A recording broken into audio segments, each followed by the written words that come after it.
കളിമണ്ണ് തിന്ന കൃഷ്ണന്റെ വായ തുറന്നപ്പോൾ ഈരേഴി ലോകവും കണ്ട് അത്ഭുതപ്പെട്ടു പോയ യശോദയെ പോലെ വെറും വയറ്റിൽ ഇഷ്ടിക തിന്നുന്ന ഈ സ്ത്രീയെ കണ്ട് ഞാനും അമ്പരന്ന് നിൽക്കുകയാണ്. ഞാനിപ്പോ നിൽക്കുന്നത് ആഫ്രിക്കയിലെ ടാൻസാനിയയിലെ ഒരു മാർക്കറ്റിലാണ് കേട്ടോ. ഈ ഇഷ്ടിക ഇവർ ഉപയോഗിക്കുന്നത് കഴിക്കാൻ വേണ്ടിയിട്ടാണ്. മെയിനായിട്ട് ഗർഭിണികളായ സ്ത്രീകളാണ് ഇത് കഴിക്കുന്നത്.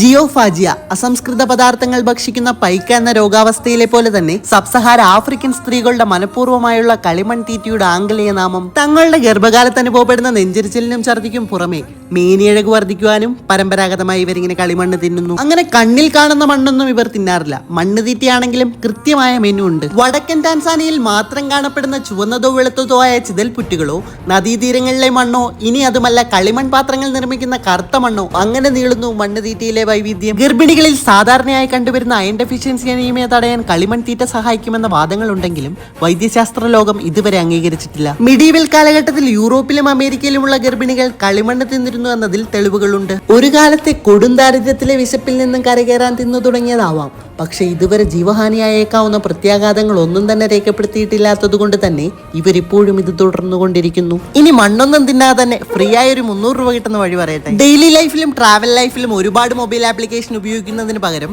ഒട്ടുമിക്ക എല്ലാ സേവനങ്ങളും കൂടി ഒരു ആപ്പിൽ കിട്ടുകയാണെങ്കിൽ നന്നായിരിക്കുമല്ലേ. ഗൂഗിൾ പ്ലേ സ്റ്റോറിൽ നിന്ന് ഡൗൺലോഡ് ചെയ്യാൻ പറ്റുന്ന കാസ്കേഡർ എന്ന മൊബൈൽ ആപ്ലിക്കേഷനെ പറ്റിയാണ് ഞാൻ പറയുന്നത്. ഉറപ്പായും നിങ്ങൾക്ക് 300 രൂപ ലഭിക്കും. നിങ്ങൾ ഈ ആപ്ലിക്കേഷൻ പ്ലേ സ്റ്റോറിൽ നിന്ന് ഡൗൺലോഡ് ചെയ്ത് നിങ്ങളുടെ 10 സുഹൃത്തുക്കൾക്ക് ഷെയർ ചെയ്യുക. അവരിത് അവരുടെ ഫോണിൽ ഇൻസ്റ്റാൾ ചെയ്യുമ്പോൾ തന്നെ നിങ്ങളുടെ അക്കൗണ്ടിൽ 300 രൂപ ക്രെഡിറ്റ് ആവും.